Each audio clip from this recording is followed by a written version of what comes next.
नमस्कार प्रिय विद्यार्थियों, बीए पार्ट तृतीय के संस्कृत विभाग में किरातार्जुनीयम के प्रथम सर्ग में आप सभी का स्वागत एवं अभिनंदन है। संस्कृत साहित्य आकाश में देदीप्यमान नक्षत्र भारवेर अर्थ गौरवम की उपाधि से अभिमंडित बृहत्त्रयी के रूप में सुविख्यात राजनीतिक पटुता में निष्णात नारिकेल फल सम्मित वचो भारवेह की उपाधि से सुशोभित अलंकृत काव्य शैली के जनक के रूप में सुविख्यात आत पत्रम भारवी के नाम से अलंकृत महाकवि भारवी की अमर लेखनी से प्रसूत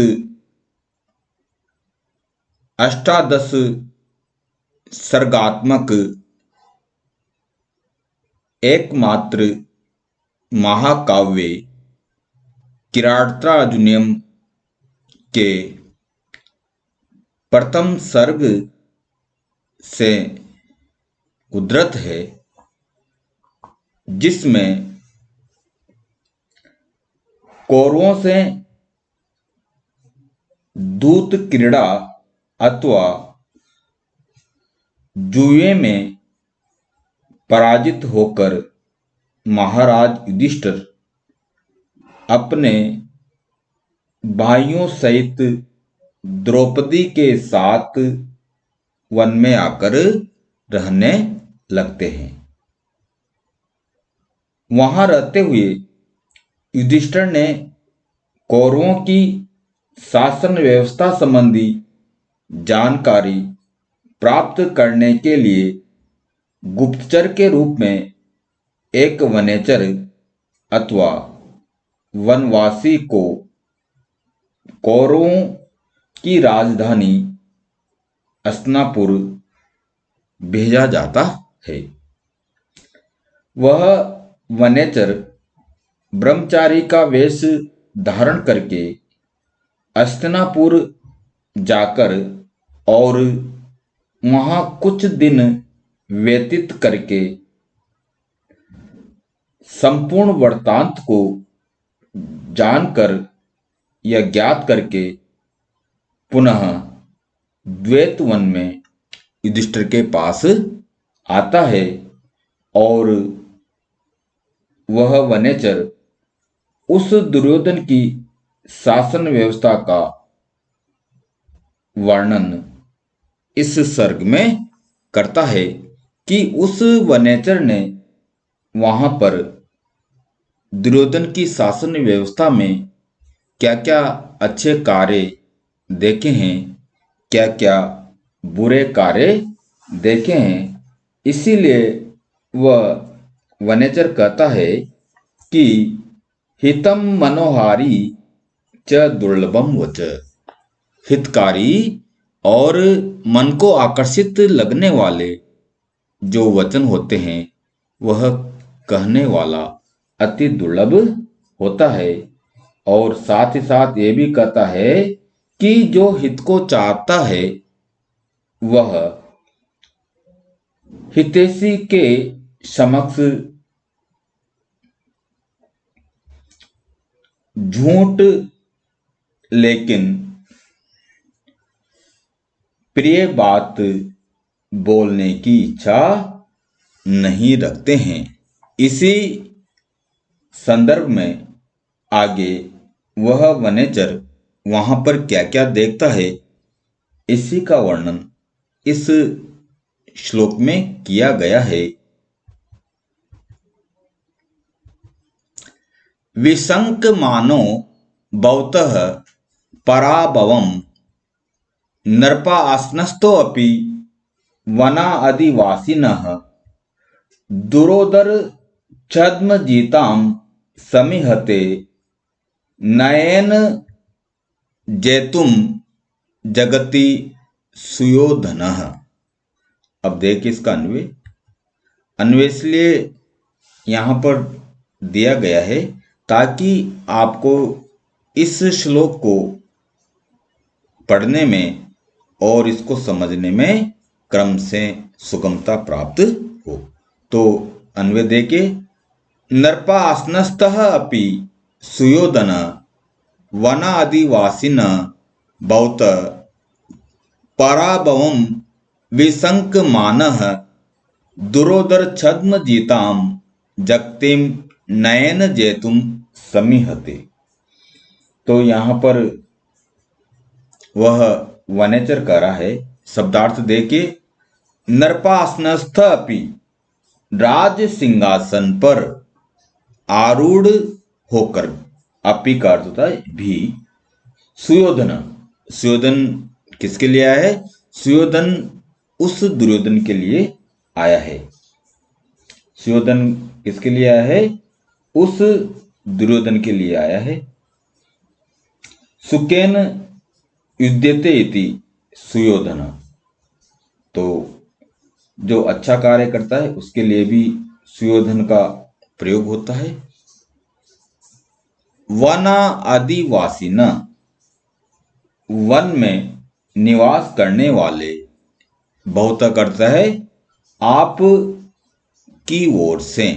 बहुत किसके लिए आया है? युधिष्ठिर के लिए। आपकी ओर से पराभवम तिरस्कार, पराजय रूप तिरस्कार की, विशंक मानह आशंका करता हुआ।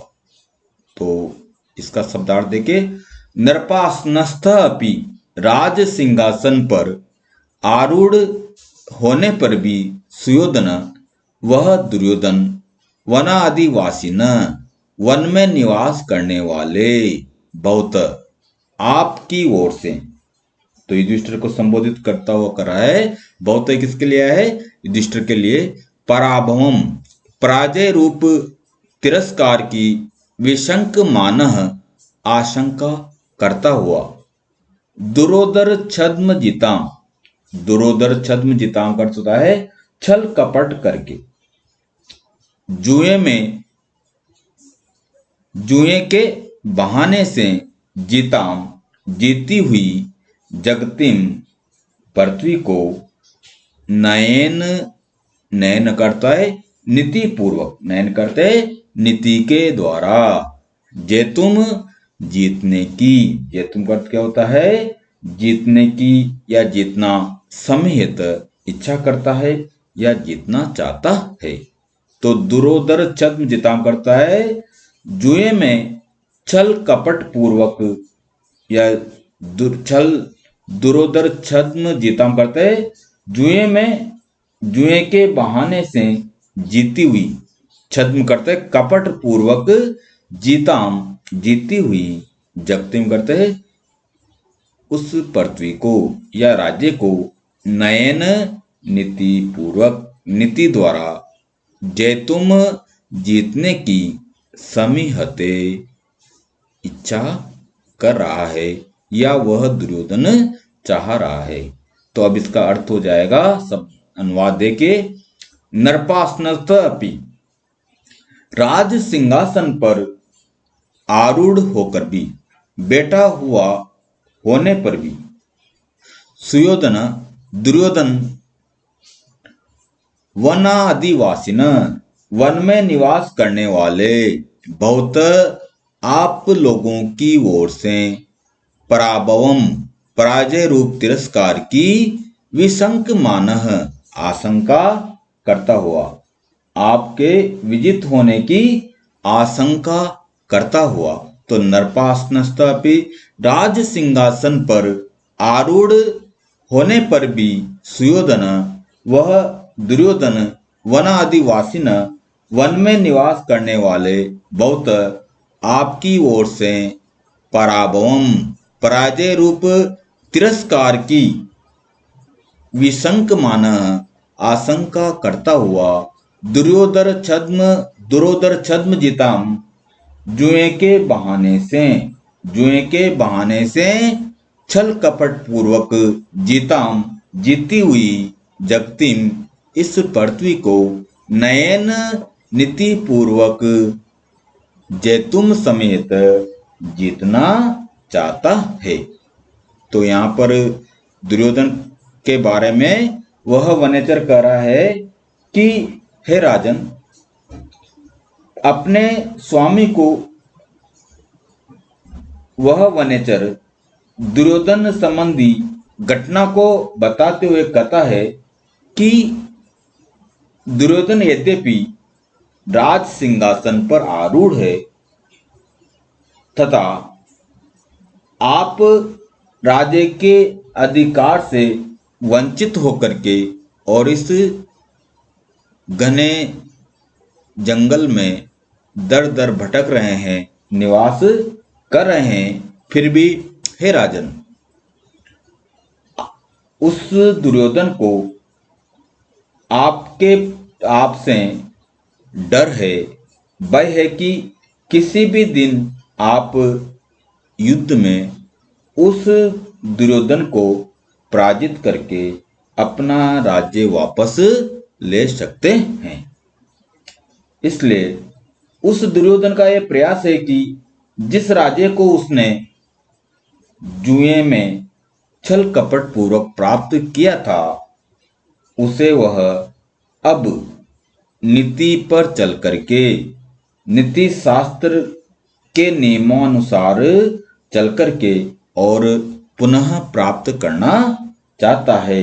अर्थात वह वनेचर कह रहा है कि हे राजन, इस समय वह दुर्योधन अपनी नीति द्वारा प्रजाओं को प्रसन्न करने की इच्छा कर रहा है। इस प्रकार उसका न्यायपूर्ण शासन भी सौजन्यता के कारण नहीं, अपितु स्वार्थवश वह प्रजा को अपना अच्छा आचरण दिखा रहा है। इसीलिए हे राजन, आपको उस दुर्योधन के प्रति प्रतिकार करने का प्रयास करना चाहिए। तो अब देखिए इसमें कौन कौन सी व्याकरण है।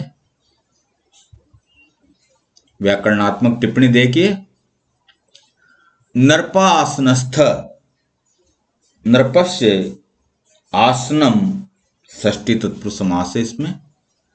सुयोधनः,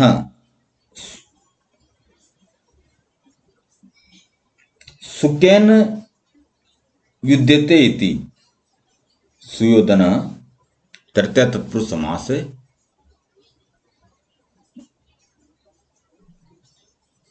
सु उपसर्ग है, युद्ध धातु है और युच प्रत्यय है। और वना आदिवासिनः, वन उपपद है, आदि उपसर्ग है, वस धातु और अणिनी प्रत्यय इसमें है। पराभवम, परा उपसर्ग है, भू धातु और इसमें अच प्रत्यय है। दुरोदर छद्म जीताम, दुरोदर छद्म जीताम दुह दुष्टम उदरम अस्य इति दुरोदरम, इसमें बहुव्रीहि समास है। जैतुम जी धातु और तुम प्रत्यय है। समीहते, सम उपसर्ग, इह धातु, लट लकार, प्रथम पुरुष एक वचन है। इसमें वंशस्थ छंद का प्रयोग हुआ है।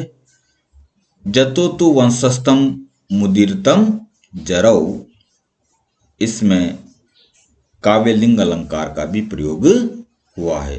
अब देखे अगला श्लोक है कि किस प्रकार से वह जो दुर्योधन है, यद्यपि वह कुटिल है, फिर भी वह प्रजा में अपना अच्छा अच्छा आचरण दिखा रहा है। वह जो महापुरुष हैं, आजकल उनका भी वह विरोध सहन कर रहा है। इसी बात को इस श्लोक में बताया गया है। देखे, तथापि जिम्मा स भवत जिगीषया तनोति शुभ्रम गुण संपदा यशः समुन्नयन भूतिम अनार्य संगमात वरम विरोधो अपि समम महात्मभि। वरम विरोधो अपि समम महात्मभि, इस पंक्ति में शुक्ति है।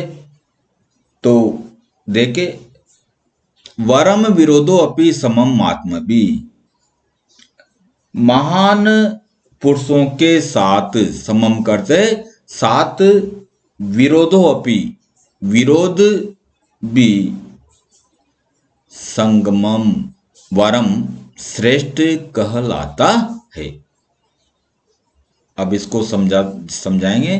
देखिए अन्वय, पहले देखिए इसमें अन्वय है, तथापि जिम्मः स भवत जिज्ञासया गुण संपदा शुभ्रम यशः तनोति भूतिम समुन्नयन महात्मभिः समम विरोधो अपि अनार्य संगमात वरम। तो इसका अर्थ देके, तथापि फिर भी, आपके प्रति आशंका से ग्रसित होने पर भी, जिम्ह कुटिल, जिम्ह का अर्थ क्या होता है? कुटिल, सह का अर्थ है वह दुर्योधन। स किसके लिए आया है? वह दुर्योधन भवत जिज्ञासया, आपको जीतने की इच्छा से। भवत जिज्ञासया का अर्थ क्या होता है? आपको जीतने की इच्छा से गुण संपदा, दया, उदारता, दया, दाक्षिण्यता आदि गुणों की संपत्ति से युक्त होकर के शुभ्रम, उज्ज्वल या श्वेत, यशः तनोति, कीर्ति, यश का अर्थ है कीर्ति को, तनोति फैला रहा है। तो वह वनेचर कर रहा है, तथापि फिर भी, आप से हे राजन आशंकित होता हुआ भी, जिम्मः कुटिल सह वह दुर्योधन भवत जिज्ञासया, आपको जीतने की इच्छा से गुण संपदा, दया, उदारता, दाक्षिण्यता आदि गुणों की संपत्ति से शुभ्रम, उज्ज्वल, श्वेत या धवल, यशः कीर्ति को, तनोति फैला रहा है। भूतिम उन्नति को, भूतिम का अर्थ क्या होता है? ऐश्वर्य को या उन्नति को, समुन्नयन, उन्नत करता हुआ। भूतिम का अर्थ होता है ऐश्वर्य या उन्नति को समुन्नयन, बढ़ाता हुआ, उन्नत करता हुआ, महात्मभी, महान पुरुष। महात्मभी का अर्थ क्या होता है? महान पुरुषों के साथ, समम करते साथ, विरोधो अपि, विरोध होने पर भी, महात्मा भी करता है, समम करता है महात्माओं के साथ, समम साथ, विरोधो अपि, विरोध होने पर भी, अनार्य संगमात, दुष्ट व्यक्ति, अनार्य संगमात करते दुर्जन व्यक्ति या दुष्ट व्यक्तियों की संगति से वरम, अच्छा मान रहा है, करना भी उसके लिए अच्छा है। फिर देख लीजिए, भूतिम, ऐश्वर्य को, समुन्नयन, बढ़ाता हुआ या उन्नत करता हुआ, महात्मा भी, समम, महान व्यक्तियों के साथ। समम साथ विरोधोऽपि, विरोध करना भी, अनार्य संगमात दुर्जन व्यक्तियों की संगति की अपेक्षा, वरम करना दुर्जनों की संगति की अपेक्षा महात्माओं के साथ विरोध करना भी अच्छा होता है। तो यहां पर वो कह रहा है कि आजकल वह दुर्योधन दुष्ट व्यक्तियों के साथ अधिक समय व्यतीत नहीं करता है और उसका विरोध यद्यपि महात्मा जो सज्जन पुरुष हैं वह विरोध कर रहे हैं, फिर भी वह उस विरोध को भी दुष्ट व्यक्तियों की अपेक्षा श्रेष्ठ मान रहा है, अच्छा मानता है। तो यहाँ आप देख लीजिए, इसका अर्थ है तथापि फिर भी आपके प्रति आशंकित रहता हुआ भी जिम्मा स कुटिल वह दुर्योधन भवत जिज्ञासया, आपको जीतने की इच्छा से गुण संपदा, दान दक्षिणे आदि गुणों की संपदा से शुभ्रम ऐसा तनोती, श्वेत उज्ज्वल यश कीर्ति को फैला रहा है, कीर्ति का विस्तार कर रहा है। बुद्धिम समुने, ऐश्वर्य को बढ़ाते हुए महात्मा भी समम मनुष्य के लिए अनार्य संगमात दुष्ट व्यक्तियों की संगति की अपेक्षा महात्मा भी समम विरोध अपिवरम, महात्माओं के साथ विरोध करना भी अच्छा होता है। तो यहाँ पर और भी अधिक समझाते हुए वह वनेचर कह रहा है कि यद्यपि हे राजन, दुष्ट दुर्योधन आपसे सदैव आशंकित रहता है तथा वह अति कुटिल भी है, परंतु यह सब होते हुए भी वह अपनी धूर्तता को छिपाता हुआ सबके सामने दया, उदारता, दाक्षिण्यता आदि गुणों को प्रकट करके आपसे भी अधिक अपना गुणोत्कर्ष दिखाना चाह रहा है। इस प्रकार हे राजन, आपकी स्पर्धा में उसकी निंदा नहीं होती है, अपितु इससे उसका यश ही फैलता है, क्योंकि दुर्जनों की मित्रता की अपेक्षा सज्जनों से विरोध करना भी अच्छा ही होता है। इस प्रकार वह वनेचर उस दुर्योधन की कुटिलता को उस राजा युधिष्ठिर के समक्ष प्रकट कर रहा है। अब देखिए इसकी व्याकरणात्मक टिप्पणी देखिए। जिम्हम, हा धातु और मनिन प्रत्यय है इसमें। भवत जिज्ञासया, जेतुम इच्छा जिज्ञासया षष्ठी तत्पुरुष समास इसमें है। गुण संपदा, गुणानाम संपतः षष्ठी तत्पुरुष समास है। समुन्नयन, सम प्लस उत उपसर्ग है, नि धातु और इसमें क्षत्रिय प्रत्यय है। भूतिम भू धातु और कतिन प्रत्यय है। विरोधः वि उपसर्ग है, दुध धातु और इसमें घय प्रत्यय का प्रयोग हुआ है। अनार्यः न आर्यः इति नए तत्पुरुष समास है। तनोति, तन धातु लट लकार प्रथम पुरुष एक वचन है इसमें। इस श्लोक में वंशस्थ छंद का प्रयोग हुआ है और वंशस्थ छंद का लक्षण होता है जतो तु वंशस्थम मुदीरितम जरो। इसमें अर्थांतन्यास अलंकार का प्रयोग हुआ है और अर्थांतन्यास अलंकार का अर्थ होता है सामान्य बात के द्वारा, सामान्य बात का विशेष बात के द्वारा और विशेष बात के द्वारा सामान्य बात का समान धर्म या विपरीत धर्म से समर्थन होता है, तो वहां पर अर्थांतन्यास अलंकार कहलाता है। धन्यवाद।